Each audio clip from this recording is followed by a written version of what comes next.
Hello, everyone, and welcome to our To-Do-Lead special on creating content for SharePoint sites. Now, I don't know about you, but since Classic, SharePoint has gotten so much better on enabling us to create beautifully, aesthetically pleasing sites in general. But still to this day, it's a little bit more difficult than we would really want, especially for those of us who are not technical or creative in nature. We've got you covered though. We've created a 45-minute video approximately, thinking through this agenda of steps and best practices on how to create logos, imagery, and banners that will scale and appreciate the new responsive state design in Microsoft SharePoint. Now, of course, this will provide you an experience from your online browser, your mobile phones, tablets, and even Microsoft Viva connections. So we've got the entire suite covered for you. I'm Brandon Pittman. I'm a digital workplace strategist at To-Do-Lead. I've been working on intranets and SharePoint site designs for almost 8 years now, and I'm joined by my colleague, Richard Plantt. Hey, thanks, Brandon. Yeah, my name's Richard Plantt. I'm the creative lead at To-Do-Lead. And likewise, I've been working on intranets and websites and everything in between for almost 20 years now going on. So yeah, we're excited to share what we have today for you, taking you through the journey of creating content on SharePoint. Thanks, Brandon. Glad to have you here. All right, so let's get started, team. So today we have a fairly comprehensive agenda. I'm going to run you through this now, but we're going to start with the most obvious assets and then work our way down. Now, of course, there are certain items missing here, like quick links and adaptive cards, but luckily, we're going to be covering most of Microsoft Viva connections in the near future, so watch this space.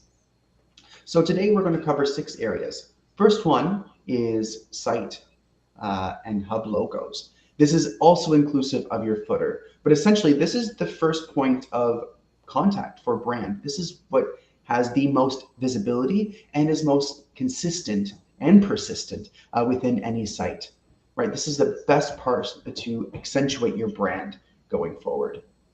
Next, we'll be looking at hero web parts, column sizing and scaling, image and image gallery web parts, page banners, and event banners. Now, of course, you might be thinking, well, 5 and 6 page and events, they seem to be quite similar. They do have banners. And to that I say, great point. However, because each of these have different web parts and they render images differently, we've decided to break these two out to show you the rendering states for your imagery. Now, of course, another assumption that we have to make here, because of course, with a video that's just under an hour, there's no way we can go into full detail if you are not familiar with SharePoint. So if that is the case, if you are level 101 with SharePoint and you need a little bit more help, please feel free to reach out to myself or Richard at any time, and we will be happy to point you in the right direction. The assumption here is that you have some familiarity with SharePoint, and that you are going to be assigned to create some assets for SharePoint as a whole or on an ongoing basis. Okay, so let's dig in. I'm going to jump to a SharePoint site that I have created as a sandbox for us. So today we're going to take a bit of a scenario perspective, okay? And this may be a familiar feeling for you if you're assigned to create content on a regular basis, but my manager has just asked me and Richard to create a brand new site for the organization. This will be a site that's visited by all employees, so something similar to an intranet. However, we're just at the pilot stage, so we're trying to fill logos and imagery and banners to make this site not only speak to our brand, but be generally appealing to our users, right? It doesn't have to be suited and booted. We can inject some personality and some fun and some color into our sites. So we're starting here. I have created a communication site. I've named it Hologenics. So if I were to open my own business, that's what I would name it, but it's purely fictitious at the moment. And I've started with a custom theme. Now, of course, we are not going to cover themes today. We are going to do a short follow-up video in the near future to show you how to create custom themes with SharePoint. But let's just assume that this step is already covered for us. Okay, so let's start with our header, which is found up here at the top, and also our footer, which is found down at the bottom of our site, down at the bottom right here. And Brandon, this is what you would say out of the box, basic theme that we're looking at right now. We're starting square one, and we're going to take the users through how we can give it our own flavor, our own theme. Yeah, absolutely. And it's so easy for some individuals, sometimes it's a manager, sometimes it's a colleague, to reach out and say, can you just make an image? Well, yes, we can, but sometimes it's a bit frustrating because with this new experience in SharePoint, just because it's out of the box, it's not so clear as to what sizing or constraints that we have to work in. So we either have to go into this very vicious cycle of creating, exporting, uploading, and seeing how it is, a bit of a trial and error, which takes a lot of time. The other side of it is we might be in an organization where we simply do not have access to a SharePoint site due to policy or governance restrictions, right? But as creatives, we still need to be able to work effectively and efficiently. And finally, we typically have to communicate what we do up and out with other stakeholders to make decisions. Typically, we are not the final decision makers. However, good for you if you are. You've won the jackpot, as it were. But we need to be able to show the style. And SharePoint sometimes does not accommodate for this. So we're going to go through some tips and tricks as to how to make this happen. Okay, so the first one is our toolkit. So we've created a Figma-based toolkit right here where you can go in and try out your design styles and decisions to make better informed decisions. So you will be able to access this. It's called the SharePoint Content Creators Toolkit. It's free to download on our Figma store, and you can utilize this to go through and create assets for any of the aforementioned areas in SharePoint. And we are going to continue to build on this as we go as well. You will see here we have... Sorry, Brandon, I just interrupting you there, but yeah, this will take out a lot of that trial and error, that experimentation. We can play around with these colors and logos and different images that SharePoint uses without even having access to a SharePoint environment. Absolutely, and that is powerful. I don't see any other area at the moment that allows you that kind of flexibility. So when you come in here, like any toolkit or template within Figma, we've organized this in a logical manner, included a getting started page and a changelog page, so you can see what has updated along the way. Just below, you will see our components area. Starting with sites and hub logos, we've created 2 pages or 2 frames, if we're going to use the lingo.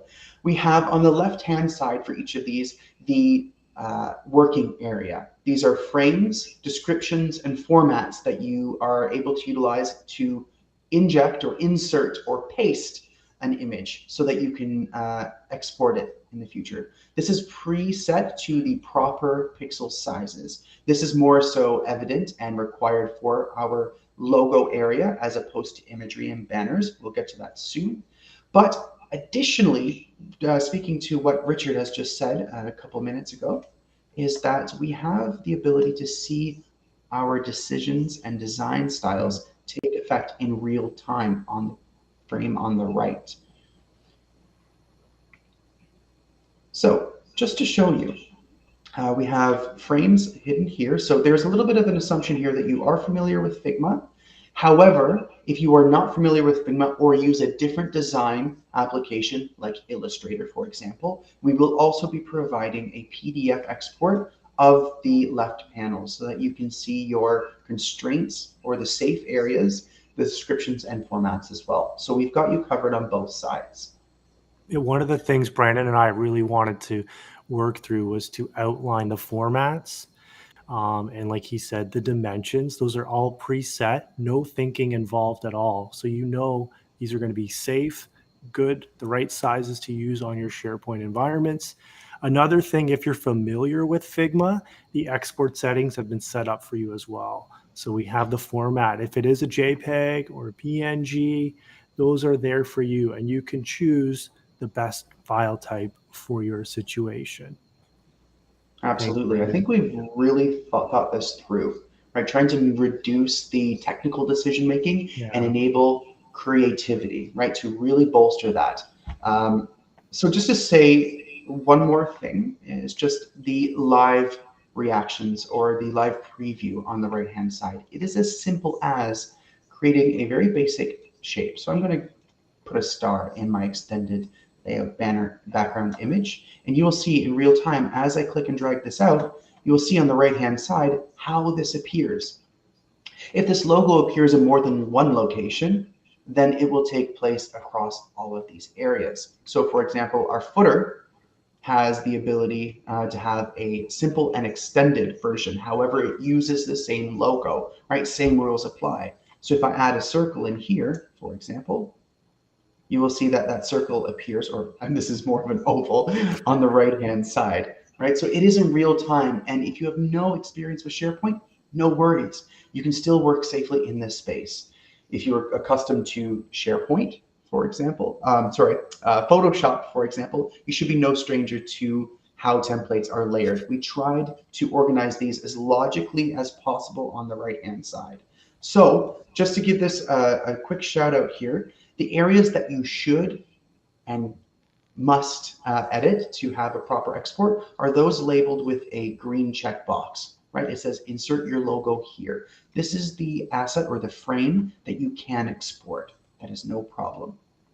The things are the areas that you shouldn't update. We've included a warning symbol and added a very clear label, do not change. This is just the background to enable us to add context, add the labels and headers for you. So if you want to unlock those and manipulate this around, by all means. But for those of you who just want something very simple, stick to these particular areas that we've defined for update, and you should be good to go. Another thing I really like too is those previews on the right-hand side. Again, if you're not really familiar with SharePoint, some of them are blank and white, and some of them, like in the footer, have a solid color. So you can experiment again with the right type of logo, or if you want like the word mark with your logo, you can kind of get an idea of the spacing and the real estate that those things will take up in your SharePoint site. So we hope that that will, again, speed up your time to customize your own SharePoint environment. Absolutely, absolutely. And final call out here, of course, we are using our purple theme. This may not look so well when you have a conflicting color, perhaps a green or an orange, right? And you want to communicate this out. That's no problem. You're able to go in here and update the colors as well. That is not a problem. However, please use the SharePoint theme generator to ensure that you're using the right color blocks that are automatically generated if you are simply using the out-of-the-box theming. Okay, a very big call out here. Right, so now that we've set the stage, let's dig in and show you some real world examples on how to create assets. So I've created a couple of areas or a couple of assets that we can use. I'm going to open up my other version. I have a couple of logos and banners that I've created for myself in sample images. So Hologenix is more of an industrial design kind of organization. So we like lots of color, lots of abstract shapes and patterns, but still speaking to architecture and design. So you can see here I have a selection that's been provided for me. Some are really quite inception based, like this gentleman right here, going up and down the stairs at the same time. We have some straight shots of windows, a back entrance with two of my favorite colors, blue and orange, but really quite powerful images that speaks to the brand of Hologenix. I also have, just for the benefit, a couple of logos that I'm going to be using. In this case, this site is going to be titled Flex, flexible learning, as it were. Really quite a cute name. It's a play on, how we're now in a hybrid environment. Learning just doesn't take place only in person, but it can be accessible online virtually in the organization as well. Finally, we have two banners here just to save some time for this chat in particular. We're going to include these in our designs. So let's start with the straightforward one. I want to ensure that this Flex logo is included as a site logo. So I'm going to copy this and I'm going to go into my generator. All I have to do to include this as a site logo is go to the necessary frame. So in this case, a site logo. I need to ensure that it's 192 pixels by 64 pixels maximum. So you are able to make this smaller. We'll show you how. Finally, this is able to export as SVG, PNG, and JPEG formats. We've included the order in which we would recommend you should create the logos. SVG, for those who are not familiar, is a vector format. It is mathematically generated, but it allows you to have an infinitely scalable image that doesn't pixelate.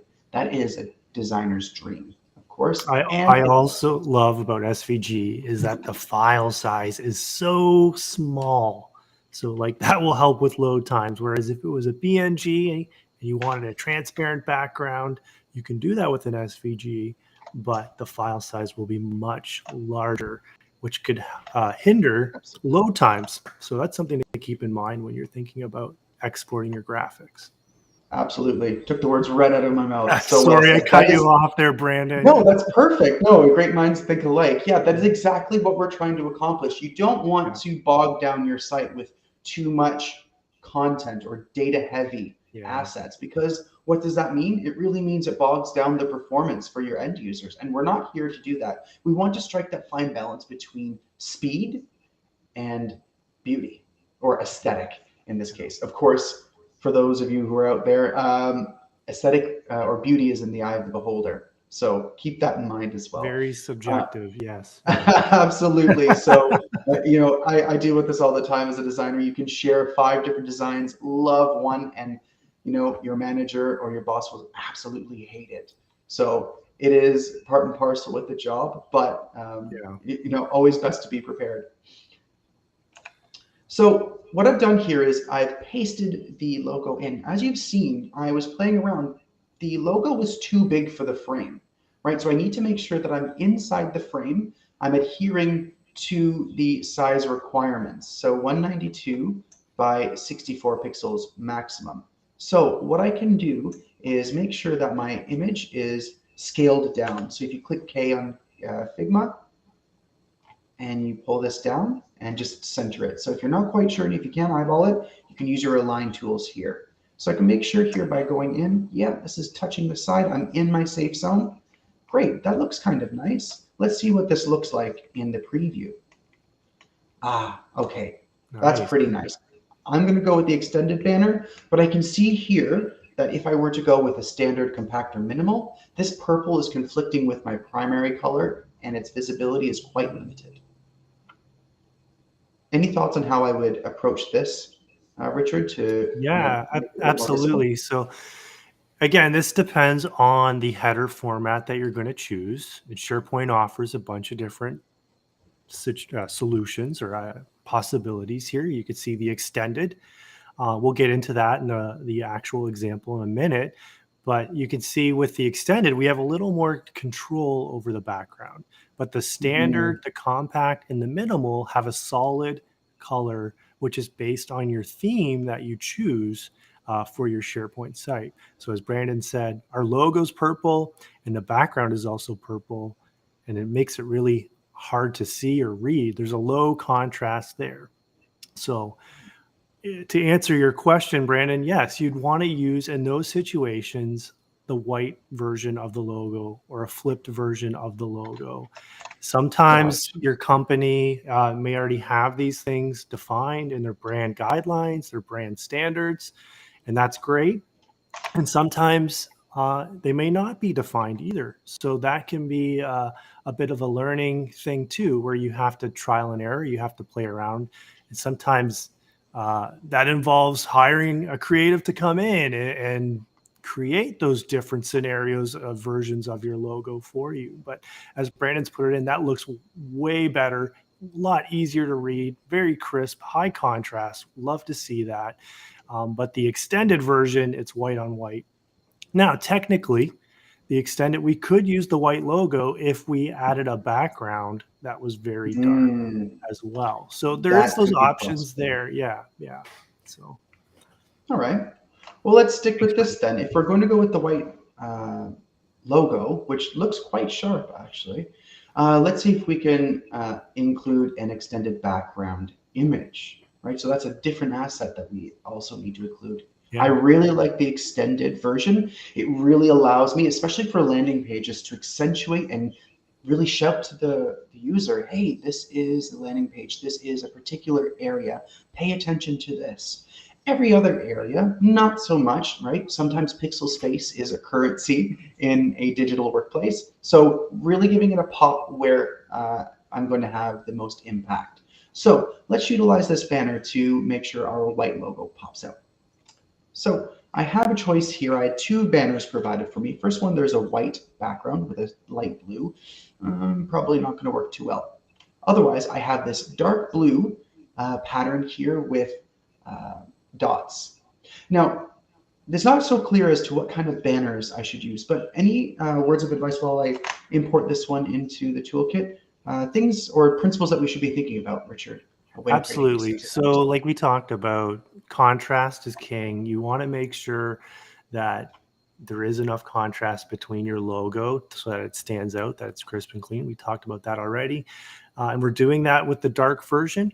Another good thing you'll want to accommodate for is balance with your logo and the actual background itself.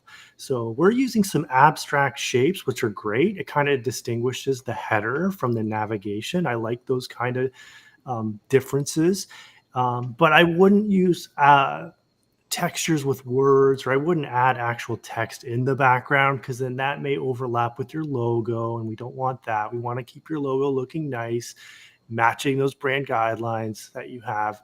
Um, but you do have that flexibility. So just some things to keep in mind when you're thinking about these things. Again, these extended headers are great because it gives you a little bit of control how your header zone is going to look. You could have a different header texture or background for each site too, which can visually distinguish some of your sites. I know Yeah, some yeah. users will find that handy when navigating around SharePoint, knowing, am I in the right site? Am I in IT? Am I in HR? So you can kind of play to those things too with the extended background. It's really cool. And of course, always keep accessibility in mind as well. It's a really great call out about the Yeah. text, right? Just because you think it looks pretty doesn't mean it's necessarily appropriate for our entire user base, right? Everyone has different sight abilities. Some individuals may use screen readers, which will not be available within Yeah. our banner, right? So the three things I tend to tell customers for best practices for our banners is illustrations, patterns, as we're using here, or if we're going to use photography, use something quite simple with a single subject in the photo, right? So you can really zoom in on that. Perhaps it's an eagle flying out above the Grand Canyon, for example. We can really focus in on that eagle and make sure that it's dead center, for example. Just something to Another, think about. yeah, and another thing I want to add too is so our toolkit, the generator on the left is really really wide. Like that is a long big image. When Brandon was adding it, you could see he was resizing it. This is kind of what SharePoint recommends. When Brandon was talking about in the new SharePoint too, we got to think about ratios and breakpoints. So if there's aspects of your banner, they may not always be visible too. So keep that in mind. The browser will automatically crop certain things. So again, use like abstract patterns, some shapes, or photography that's very simple and clean, and you won't run into those. If it doesn't matter that things get cut off, that's cool. Just keep that in mind. You may not see certain elements from the toolkit in your actual live site. and SharePoint just calculates that in the background. For sure, really great call out. All right, so I've gone ahead and started populating the rest of my logos here. So you can see I'm kind of playing around to see what fits into my safe space. I'm struggling with what is actually a G. I think it's an alien G, but here we go. I'm also playing with the frame. So you'll see here that this little purple line, I'm able to play with it. And when I have the frame expanded, I can either contract or expand. I want to make sure that my frame is sitting nice and snug to my logo, give or take a couple of pixels. So if you're really not quite sure, you can just play with it, but I like where it is right here. So the H has some breathability, some white space. Do not be afraid of white space, by the way. I know I just screamed that, but that's one of the biggest design disasters I've ever seen. Not everything needs to be compact because, well, specifically in the Western world with our languages that read from the left to the right, where our languages are a little bit overwhelming when they're compact. It's hard on the eyes. So utilizing white space to have breathability for your text, for your imagery is actually a good thing. And I feel like sometimes some designers are absolutely frightened of it. There's no need.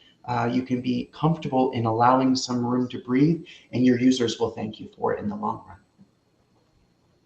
So I've added all of my assets here. Now, of course, there are quite a few more, but for expedience, I wanted to show you what the preview on the right-hand side will look like. So if we zoom in here, we've already previewed the headers. I have Flex here with the background. I have my site logos that are appearing now for standard, compact, and minimal. I have my collapsed version, which shows a site thumbnail.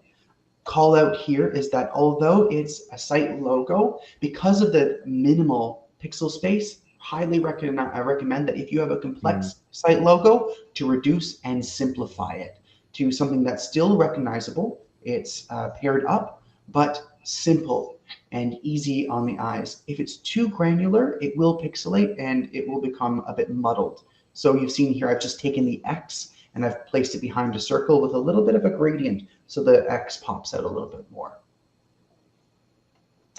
Yeah, it's almost like an icon. You'll want to really less is more, like you're saying, Brandon, because it's so small. You want people to still identify it as your logo, but at the same time, there's no words to it. It's just an icon at the end of the day, really.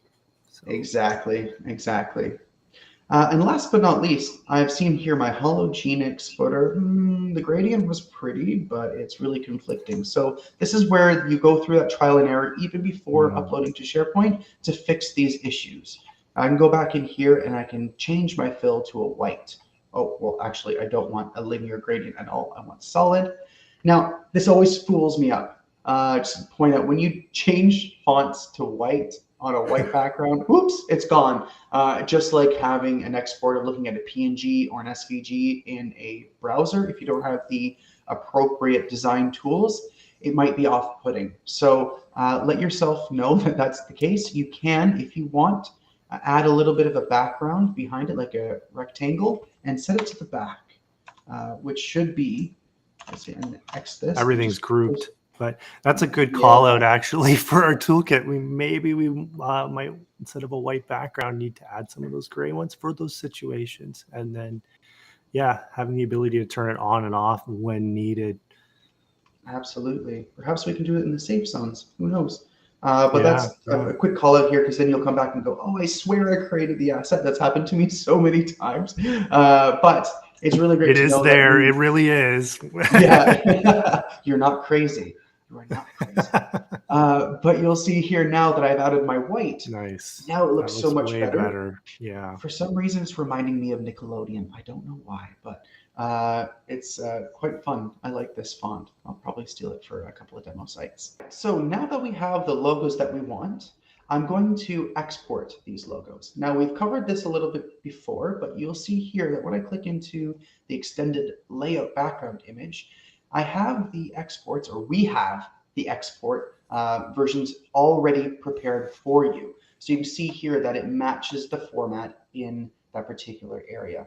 All you need to do is click export and then put it in the area on your computer you want. For me, I'm very hard on myself. I always put it in my downloads folder and never clean it up. So there you go.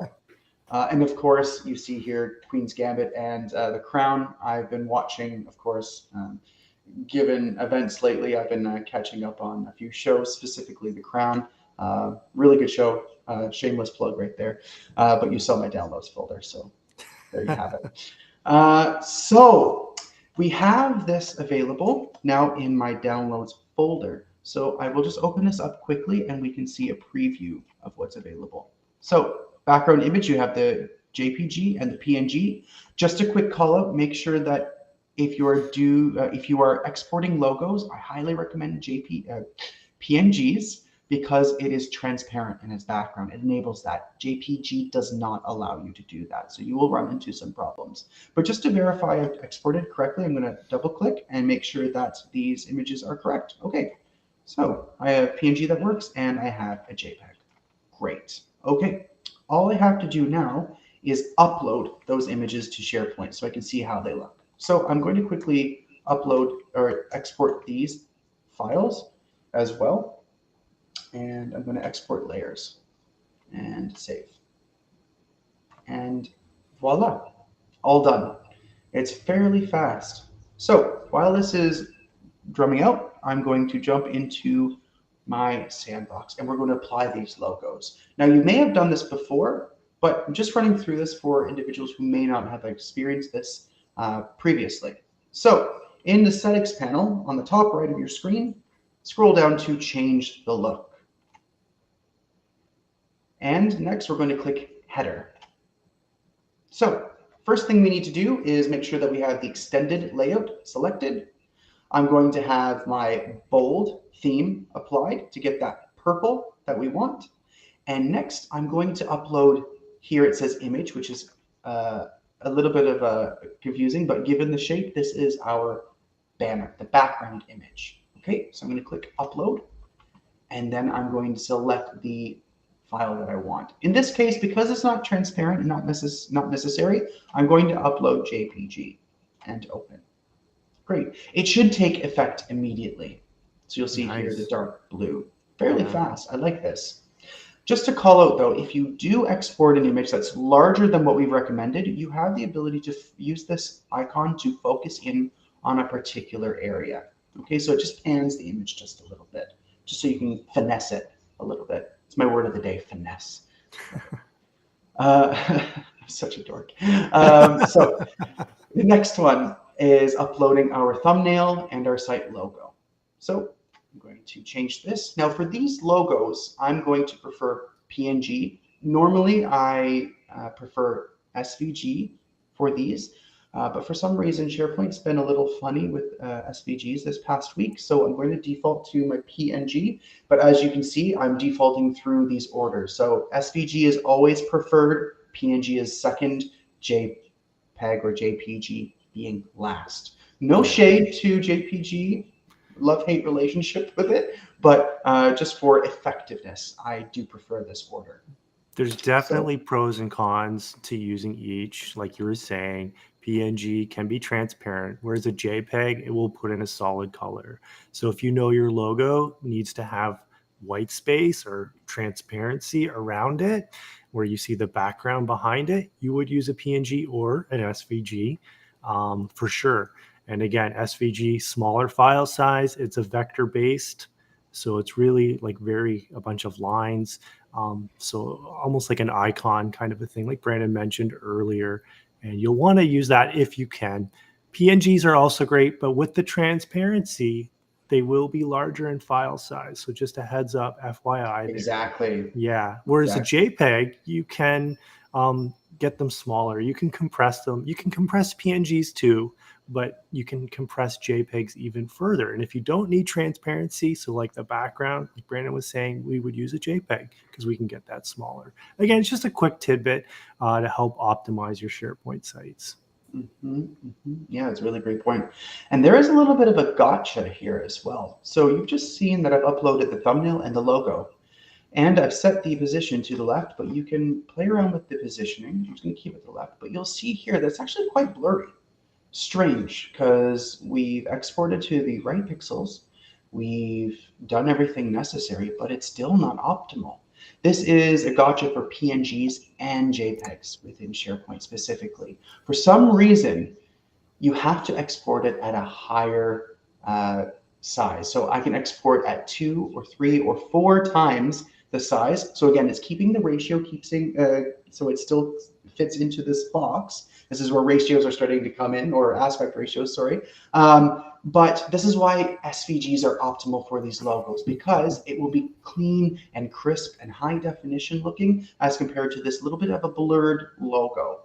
So I'm going to go back to Figma and just show you exactly what this is, or how we can fix this. So I'm going to add a new export.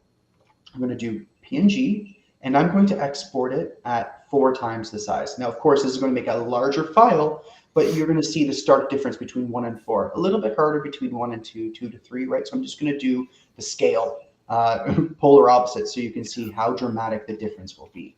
So I don't need a suffix. Actually, I'm going to add a suffix for X and export this one. So there we go. Site logo, export, and save. Replace files. Fun.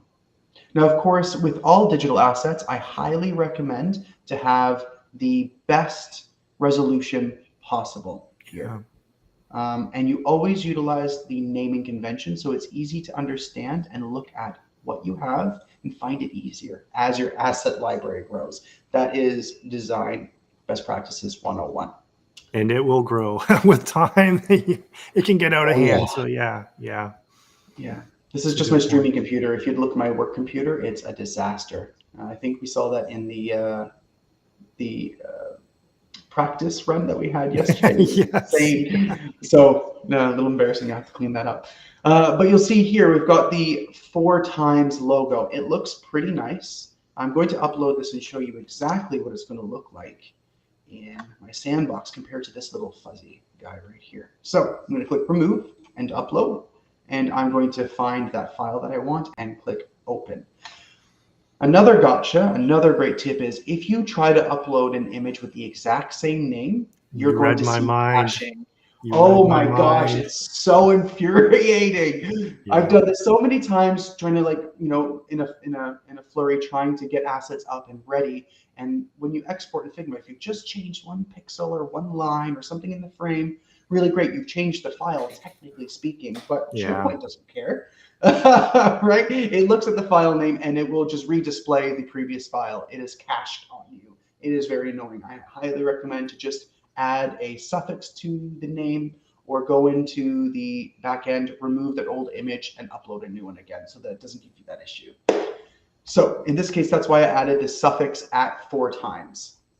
Okay, when I click open, you'll see here, ooh, voila, we have the same image, much nicer, definition, much crisper. Yeah, it's sharp, isn't it? And if I move it to the middle, which I've liked doing this a lot lately, adding this to the middle really just screams, like the white really pops out, our colors pop out, it looks quite sharp. All I need to do now, while we were editing this, by the way, our end users were not able to see this, and perhaps you're creating this before it goes live anyway, so no big deal. But once you click save, it's added to the version history of the page as well. Nice. Yeah, it's great. So, cool. We have our navigation all done. Same thing applies for our hub logo, our sweet bar logo, our our global navigation logo, and our footer down here at the bottom. So I'm not going to go through each of these. If we need to have a 101 for those of you who are new to utilizing and customizing navigation in SharePoint, please, again, feel free to hit us up at any time. Yeah, and this is just out of the box that you're seeing. There's a lot of options. That's great that SharePoint offers you, but we can even customize this further. If that's something you're interested in, reach out to Brandon or myself. We'd love to talk to you about that too. Yeah, so much things to do, so little time. So little time, right. Yeah. Isn't that always the case? Right. So the next thing, of course, so like I said when I started off, our logos are pretty easy because it's a fairly cut and dry pixel size. However, the hardest thing that's not been shared so easily across the internet, and this is where the toolkit really shines, is helping you understand aspect ratios and how that impacts your imagery both on a page and in any associated or paired web parts and layouts. Dang, that's a lot to think about. Now, of course, if you Yeah. have no experience with SharePoint, it's frustrating. I've pulled my hair out a couple of times, so you're completely justified in feeling this way. So we've created this toolkit so you can see exactly when you upload a stock photo, for example, you can see on the right-hand side what it's going to look like in the web part at its cropped state. So there are some safe areas that you need to be aware of. By default, SharePoint uses two aspect ratios, which are fairly common in the industry, but we need to make sure that we're raising these to you ahead of time. So the first one is 4:3. So this is considered the standard definition. And we also have a 16:9, which is a widescreen. If these are sounding familiar to you, this is probably because it's paired to your TVs, television sets. Yep. We are in a widescreen world now. However, the 4:3, you might recognize this as our pictures when we used to get them printed. Remember that, Richard? We used to I get do. pictures printed. Yes, it takes me back, but yeah, I totally remember those days. Great times, good times. Maybe it'll make a comeback. Who knows? But we have this here. So the first one you'll see when you create a brand new communication site is the hero. Microsoft loves to really promote the hero, and with good reason. It's eye-catching, it uses imagery.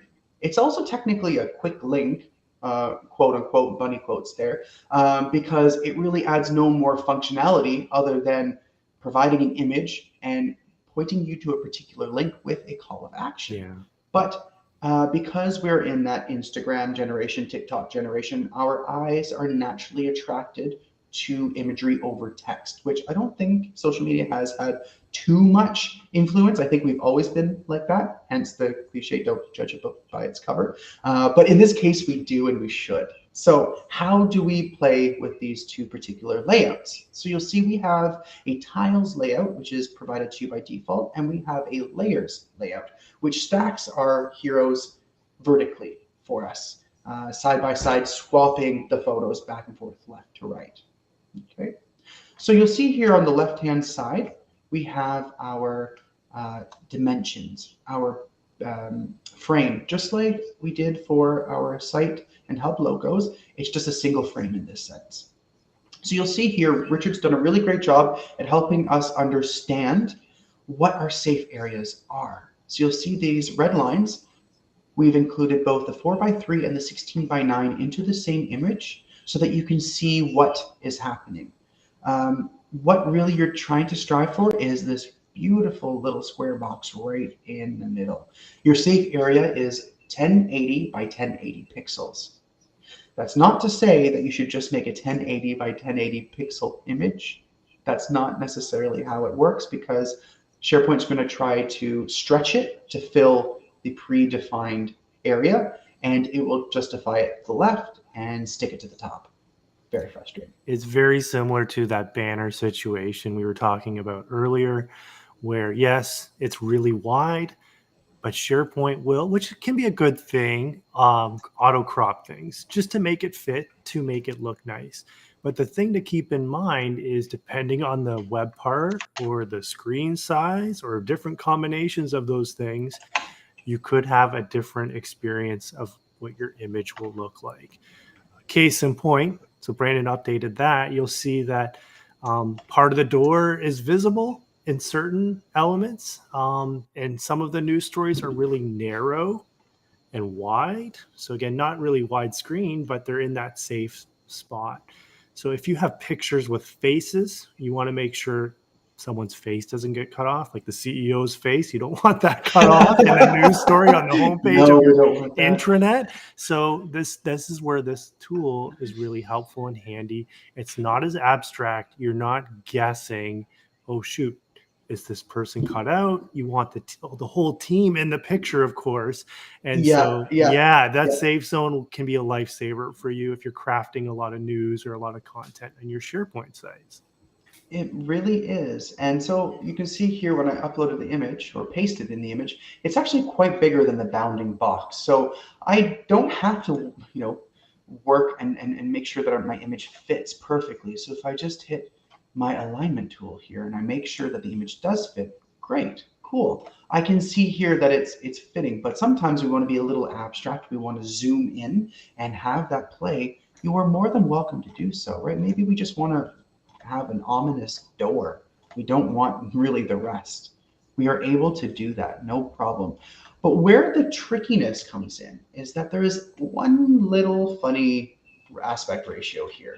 And this is the when you set your hero tiles to 4, there is one extra wide image that appears, and that is an 8:3 ratio. What? Where did that come from? Well, it's strange. So you can see here that as I'm moving the photo around, it looks beautiful in all of the other areas. It's really capturing most of my door that I want. However, it is not doing so for that 8:3, right? So that is the curveball here. So that's why we really want to make sure that when you're looking at these safe areas, I'm going to click into the image again. If I pull this down, it should be able to give me a better look. And if I pinch in, I'll be able to really fit this in here, right? The problem is, sorry, yeah. And I think SharePoint, they center everything too. So that's why that safe zone is in the middle. So it will automatically crop top and bottom in that situation or left and right. But it can vary. It may look fine too and may work fine if the photo is a little bigger or a little smaller, like you were saying, Brandon. Yeah. Exactly. So this is a really useful tool, like this, the logos, but this one is a bit more centric. There's just one image that you can see how it plays out across the different scenarios. Now, of course, if you're using a hero with 5, you're not going to have an 8:3 ratio to spec for. But we've tried our best to include all the different situations that you might find yourself in so you can make better informed decisions. Ultimately, you might think, actually, this door is basic. I don't want that. That's pretty freaking ugly. I'm not going to get anybody excited about this. Instead, I want this pattern, this geometric beauty. I'm in love with this photo. The colors are so rich. So instead, because it's a different shape, it's actually portrait instead of landscape, I want to place this in here as well. So I'm going to hide these 2 previous images, by the way, and then I can paste this one in and see how that looks. Okay, cool. So it took a little bit to, rasterize, but this is quite striking. And I can see here, because it's a pattern, it's actually much more forgiving than that door, because the door was the subject. I really had to focus in, and it was quite difficult to fit and make sure that I'm scoping for all these scenarios, right? But the beauty about our hero web part is that you know how many are going to be selected, right? You should be told, hey, we have a 4 or a 5 or a 3 tile web part for our hero. But our layers is always the same. It's always going to be that 16.9. So I can scale for that. So as you can see here, I'm playing this around, and I'm going to get to that point that I really like. Okay, perfect, right here. This is what I want. This has a nice jagged line. I don't know whether the shape is coming in or inflecting out. It's really quite striking. Cool. Once I'm happy with this, all I have to do, just like our logos, click on the frame and then click export. And you can export in PNG or JPEG easily. Okay, so just a quick explanation or a demonstration on how to do that. I'm going to export the imagery, and I'm going to jump over to my sandbox, and I'm going to insert it into the Urban Affairs with Hologenics. So go into edit mode. Oh, and just a quick call out here, by the way, if you are editing or wanting to edit a site and provide this information, you need to have member or owner permissions to the site. You cannot be a visitor. So if you are uncertain, please raise to your assigned IT professionals and make sure that you have the appropriate permissions. If not, those edit buttons and those options to edit your site will not appear. Okay, if you're you need further explanation, please refer to the Microsoft documentation. We will be sure to provide that in the chat as well.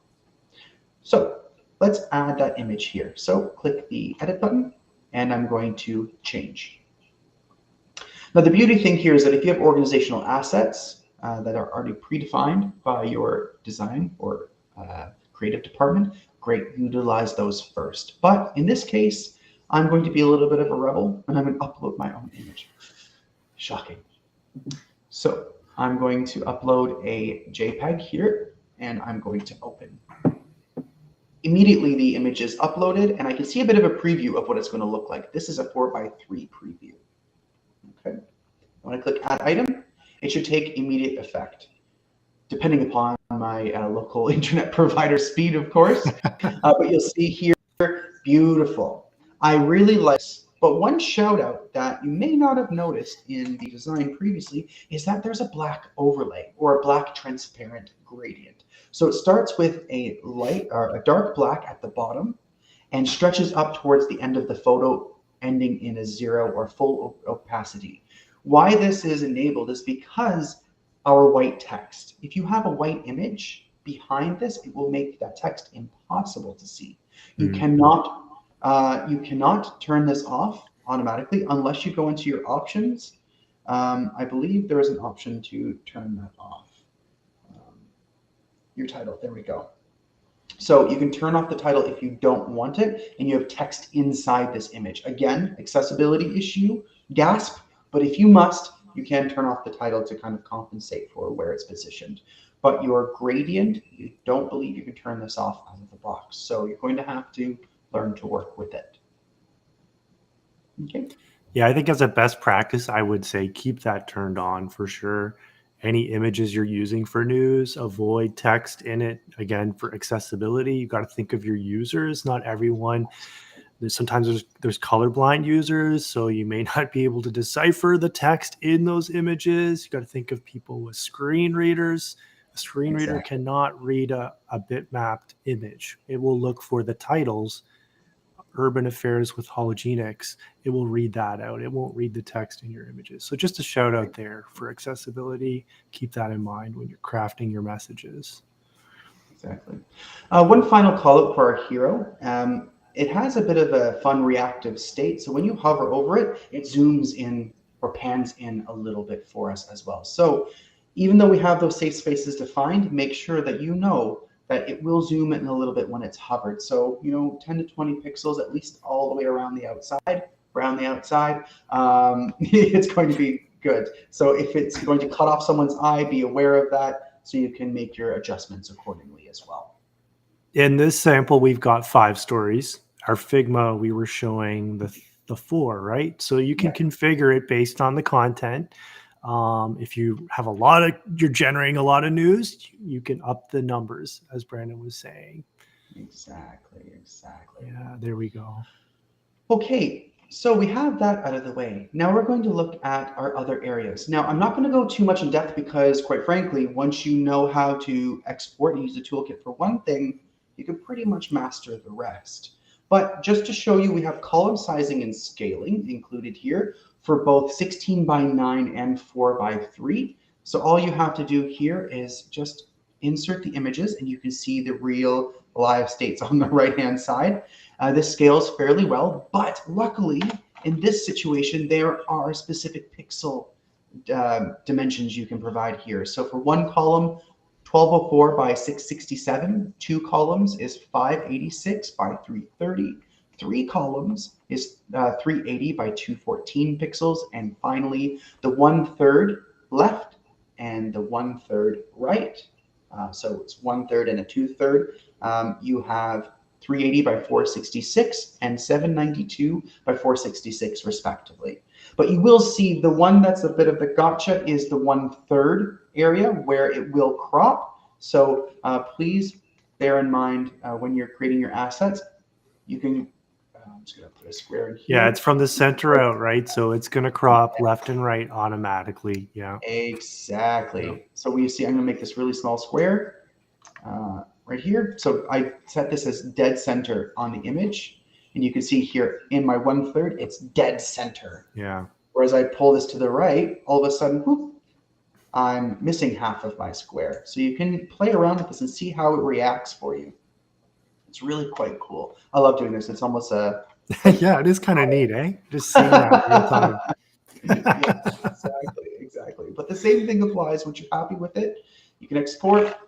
Just to call out, the red safe zone and the change this image are sitting on top of the frame and it's locked, so it will not export for you. You don't need to remove this.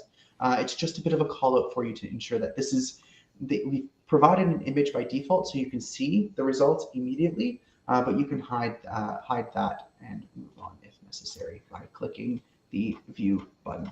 This will not export for your image. Okay. That's your great. Next one is your image and image gallery web part. So there are no ratios here per se. They do scale to an aspect ratio of 4.3 or 4:3, but you do not have the option to switch it in this particular situation that we've designed for you. I believe there is the option to do the image gallery web part and select 16:9, but for now, our toolkit only includes the 4:3. So just like our column sizing, you have the same ability to include whatever you want here. It doesn't have to only be images. It can be shapes and text as well. But again, consider your accessibility requirements. And you can see here on the right-hand side, we have the 3 different sizes in pixels provided for you as well. We have the large image, which is 1920 by 1440. Our image medium, which is 1280 by 960. And our small image, which is 640 by 480, respectively. And these benchmarks are specific to out-of-the-box Microsoft SharePoint web parts. If you have custom galleries, maybe you've created your own, they may be different. So just putting that out there too. These should work though with your standard that come with SharePoint out of the box. Exactly. All right. So the final thing is our event banners. Now I've started this at the beginning. There is a similarity between pages, news pages, and event pages because they're .aspx, which is great. However, from an imagery perspective, news event items are different. And here's why. You'll see on the right-hand side, if we scroll in, the banner seems familiar, but when you look at the web parts, the film strip and compact are completely different than news items. So you will want to be able to see how these look before you export them. And that's why it's not similar to page banners. We've included this here for you as well. Any thoughts? The concept's the same. Yeah, like you're saying, Brandon, the concept's the same. Put in your image. It'll give you a nice preview of what that image will look like. For events, they are much smaller. So they don't necessarily need to have as much detail. So the same idea as like your banners where you could keep them a little more generic. That's what I would do. They're really tiny in the compact view. So it's almost like an icon you'd want if you were using that view. It's so tiny. Yeah. And we've got white text over it too. So just keep that in mind, folks. But yeah, that's very helpful though too. We're trying to take some of that guesswork out with this kit, and I feel like we exactly, and that's what Microsoft is all about. The community, we help each other. We want to make our lives easier so that you can spend more time getting things done, rather than frustrating yourself over the technical nuances that are easy to snag you on a day-to-day basis. Goodness knows I've been dealing with this for long enough, and when the idea came, like, yes, this is exactly what we need to do. People are going to utilize this and they're going to be so happy, especially when it comes to dealing with these aspect ratios. How frustrating. And just for those who have not seen what that really means, I'm just going to jump into my demo sandbox one more time, and I'm going to jump into my developer tools. So clicking F12 puts me into developer, and then I can click up here to set my dimensions for my responsive state. So you'll see here that in 400 pixels wide, or a mobile experience, my images have now compacted, right? They've gotten smaller, but they've changed, but we still have the default image that we provided here. As we pull this banner up, you'll see that actually the image is getting larger, right? So all of a sudden now the areas that weren't seen in my mobile are now visible in my tablet. Ooh, that's the frustrating part, right? So we want to make sure that our subjects are dead center and in that safe zone. So as I increase here, you'll see in my mobile and tablet version, I did not have that banner, but now as soon as I open and get into that desktop state, bam, my banner appears. So this is why it's so important to make sure that we're scaling and making sure that we're creating assets and exporting them that are capable of being beautiful and usable across all devices at all times. I can't stress that enough. Okay. Well, I think we're at the top of the hour now. I Yes, we're think we've getting there, covered eh? quite a lot of content. Mind is full. Oh, yes. And of course, there's so much more to learn. So please stay tuned. Watch this space. We're going to be creating so much more content. I love presenting with Richard Plantt. I think next time, Richard, we're going to be covering themes and how Yeah. to make those a little bit more custom. Yep. Great. It's going to be very interesting. We're going to keep building off of these fundamental things, these core things. SharePoint is a big tool, a big app. We all know that. And there's a lot we can do with it. And we are here to help. Brandon and I will be updating these community templates. So keep your eyes peeled to that. We also want to hear from you.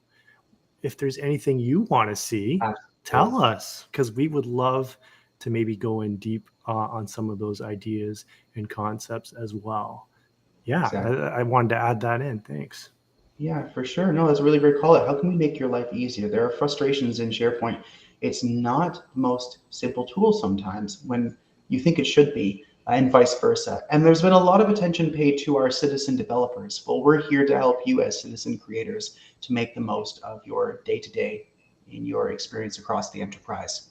So thank you for joining. I hope you found this helpful. And if you would like to share and get a copy of this Figma template we use today, please visit us at our community in Figma. That's at @2tolead. We will provide the link in the chat and in the recording. All you have to do is open this and save a copy.